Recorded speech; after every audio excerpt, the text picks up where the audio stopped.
الحمد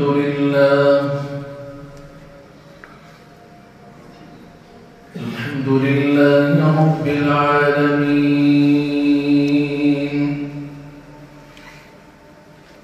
والصلاة والسلام على أشرف الرسل وخاتم النبيين،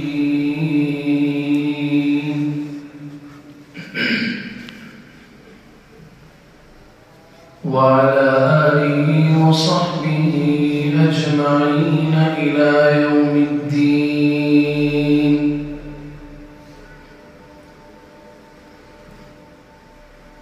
أما بعد، فأعوذ بالله من الشيطان الرجيم. بسم الله الرحمن الرحيم.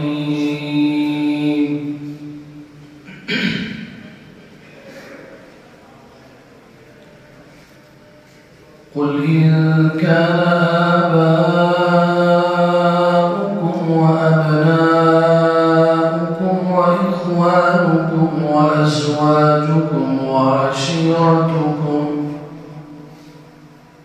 وأموال اقترفتموها وتجارة تخشون كسادها ومساكن ترضونها أحب إليكم من الله ورسوله وجهاد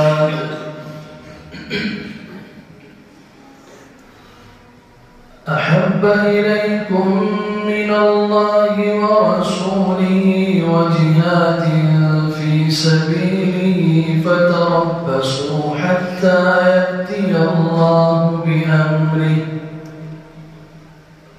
والله لا يهدي القوم الفاسقين.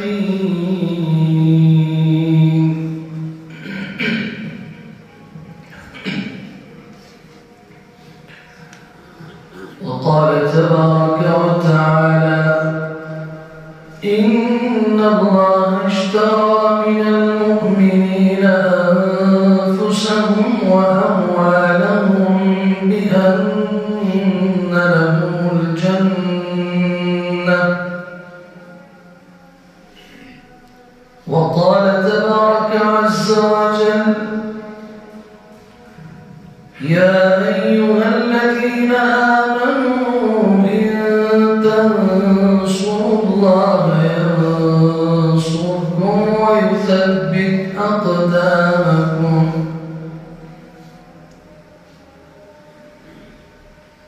وقال تبارك وتعالى: فخلف من بعدهم خلف ورثوا الكتاب يأخذون عرض هذا الأدنى ويقولون سيغفر لنا.